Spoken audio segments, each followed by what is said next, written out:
नमस्कार दोस्तों, ये वीडियो आपको प्रधानमंत्री श्रम योगी मानधन, प्रधानमंत्री किसान मानधन और व्यापारियों एवं स्वनियोजित व्यक्तियों के लिए राष्ट्रीय पेंशन योजना की प्रक्रिया समझाने के लिए बनाई गई है। भारत सरकार द्वारा असंगठित कामगारों के लिए आयोजित पेंशन योजना को प्रधानमंत्री श्रम योगी मानधन कहा जाता है, जबकि छोटे व मझौले किसानों के लिए आयोजित पेंशन योजना को प्रधानमंत्री किसान मानधन कहा जाता है और स्वरोजगार करने वाले जैसे खुद की दुकान चलाने वालों, खुदरा व्यापारियों और अन्य व्यापारियों के लिए राष्ट्रीय पेंशन योजना है। ये स्वैच्छिक व अंशदायी योजनाएं हैं जिनमें अभ्यर्थी की उम्र 18 से 40 साल तक होनी चाहिए। योजना का सदस्य बनने पर अभ्यर्थी को हर महीने उम्र के नियमों के अनुसार 55 से 200 रुपए तक का अंशदान करना होगा।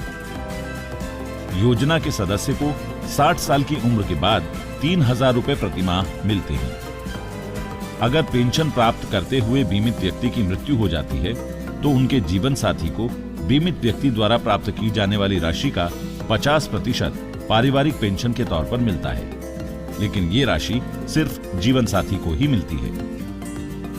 अगर बीमित व्यक्ति ने नियमित अंशदान किया है और 60 की उम्र से पहले ही उनकी मृत्यु हो जाती है तो उनके जीवन साथी को इस योजना में जुड़ने और इसे जारी रखने का अधिकार होगा, या फिर वे योजना के नियमानुसार इसे छोड़कर पैसा वापस निकाल सकते हैं। ये ध्यान रखिए कि अगर अभ्यर्थी ESIC या EPFO योजना में लाभार्थी हैं तो वो इस योजना का लाभ नहीं ले सकते। इन योजनाओं में से किसी भी अभ्यर्थी के पंजीकरण करने पर CSC VLE को 30 रुपए मिलते हैं। इसी तरह हर अपडेशन पर CSC VLE को 20 रुपया मिलता है। एग्जिट प्रोसेस को पूरा करने पर VLE को 30 रुपए मिलता है। नए रजिस्ट्रेशन के लिए ऑप्शन पर जाकर यूजर खुद भी पेंशन स्कीम में एनरोलमेंट कर सकते हैं। और अब बात करते हैं किसी डिस्प्यूट रिड्रेसल के ऑप्शन की। ये डिस्प्यूट रिड्रेसल फंक्शन उन ग्राहकों के मामलों को निपटाने के लिए बनाया गया है जिनके मैंडेट फॉर्म इसलिए रिजेक्ट हो गए हैं क्योंकि उनमें इनवैलिड बैंक डिटेल थी और उन्हें ग्राहकों द्वारा ही ठीक किया जाना है। डिस्प्यूट रिड्रेसल ऑप्शन के लिए https mandhan.in पर जाइए। यहां CSC VLE ऑप्शन को क्लिक कीजिए। अपना CSC ID और पासवर्ड डालकर लॉगिन कीजिए। आपके सामने जो पेज खुला है उसमें आखिरी मेन्यू टैब डिस्प्यूट को क्लिक कीजिए। आपके सामने जो टेबल खुलता है उसमें आपके द्वारा किए गए कुल एनरोलमेंट्स में से रिजेक्टेड एनरोलमेंट्स की संख्या दिखाई देती है।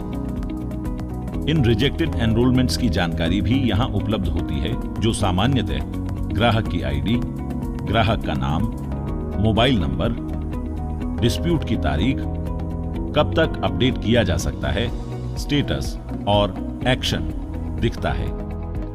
VLE इनमें से जो कार्यवाही करनी हो उस बटन को क्लिक करते हैं। एक फॉर्म खुलता है जिसमें अपडेशन करना होता है और फिर VLE इस प्रक्रिया को कंप्लीट कर सकते हैं। उदाहरण के लिए, अगर मैंडेट इसलिए खारिज हुआ है कि ग्राहक का बैंक खाता विवरण ठीक नहीं था तो उसे अपडेट किया जा सकता है। इसी तरह अन्य जानकारियों को भी अपडेट किया जा सकता है। अब इस अपडेटेड मैंडेट फॉर्म का प्रिंट कर लीजिए। ग्राहक से इस फॉर्म पर साइन करवाइए और इसे पैनल पर अपलोड कर दीजिए। जैसे ही ये विवरण अपडेट होता है, डिस्प्यूट का निपटारा हो जाता है। जिन लोगों का प्रधानमंत्री किसान मानधन योजना और प्रधानमंत्री श्रम योगी मानधन योजना का रजिस्ट्रेशन इनवैलिड बैंक डिटेल की वजह से रद्द हो तो उनकी सब जानकारियों को ठीक करना बहुत आवश्यक है। इसी तरह आप प्रधानमंत्री श्रम योगी मानधन योजना, प्रधानमंत्री किसान मानधन योजना और राष्ट्रीय पेंशन योजना के अभ्यर्थियों की जानकारी को अपडेट कर सकते हैं। इसमें आप mobile number, email ID, bank का विवरण, पेशा, नामित व्यक्ति की जानकारी, जीवन साथी की जानकारी को अपडेट कर सकते हैं। इसके लिए आपको पोर्टल पर अपने CSC ID और पासवर्ड दर्ज करके लॉगिन करना है। जो डैशबोर्ड खुलता है उसके मेन्यू पर अपडेट बटन को क्लिक करके सिलेक्ट करें। यहां अपना सब्सक्राइबर ID और नाम आदि दर्ज करें। सत्यापन के लिए आप या तो OTP जनरेट कर सकते हैं या फिर ग्राहक के फिंगरप्रिंट को स्कैन किया जा सकता है। सत्यापन के बाद एक फॉर्म खुलता है जिसमें ग्राहक या बीमित व्यक्ति की तात्कालिक जानकारी दिखाई देती है। अब आप इसे अपडेट कर सकते हैं। यहां ध्यान देने वाली बात है कि अगर बीमित व्यक्ति की निजी जानकारी को अपडेट किया गया है तो मैंडेट फॉर्म जेनरेट नहीं होता, लेकिन यदि बैंक का विवरण या नामित व्यक्ति की जानकारी अपडेट की गई है तो मैंडेट फॉर्म जेनरेट होता है। मैंडेट फॉर्म को प्रिंट करके उस पर अभ्यर्थी से साइन करवाएं और इसे स्कैन करके अपलोड कर दें। अब आपको भुगतान करना है और ये भुगतान होते ही बीमित व्यक्ति की जानकारियां अपडेट हो जाएंगी।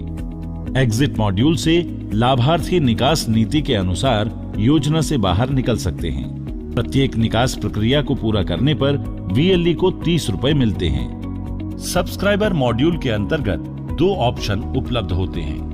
ये हैं अकाउंट स्टेटमेंट और कार्ड रिप्रिंट ऑप्शन।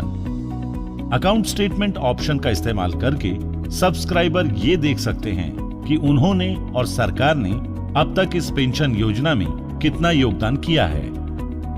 अगर किसी सब्सक्राइबर का पेंशन कार्ड खो जाता है तो वे 2 ऑप्शंस के जरिए अपने पेंशन कार्ड को रीप्रिंट कर सकते हैं। वे अपनी सब्सक्राइबर आईडी द्वारा अपने पेंशन कार्ड को रीप्रिंट कर सकते हैं। वे अपने आधार नंबर द्वारा भी अपने पेंशन कार्ड को रीप्रिंट कर सकते हैं। पेंशन कार्ड को रीप्रिंट करने पर सब्सक्राइबर को 20 रुपए का शुल्क देना होता है। अब कुछ ऐसी बातें जिनका ध्यान रखना बेहद जरूरी है।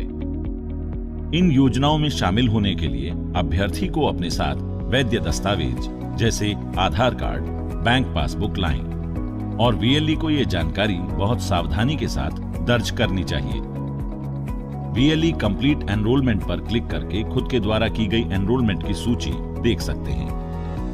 अधिक जानकारी के लिए https://mandhan.in/page/FAQ पर जाकर सहायता ले सकते हैं। इसके अलावा यदि आप चाहें तो डोनेट मानधन पर भी क्लिक कर सकते हैं। ये ऑप्शन इस दृष्टिकोण के साथ शुरू किया गया है कि मकान मालिक या नियोक्ता अपने घरेलू नौकर या सपोर्ट स्टाफ की मदद करना शुरू करने के लिए उनके लिए इस पेंशन योजना में उनका पंजीकरण करके अपनी तरफ से सहयोग राशि दान कर सकते हैं। आइए अपने घरेलू नौकरों की मदद करें ताकि उनकी वृद्धावस्था सुरक्षित हो सके। धन्यवाद।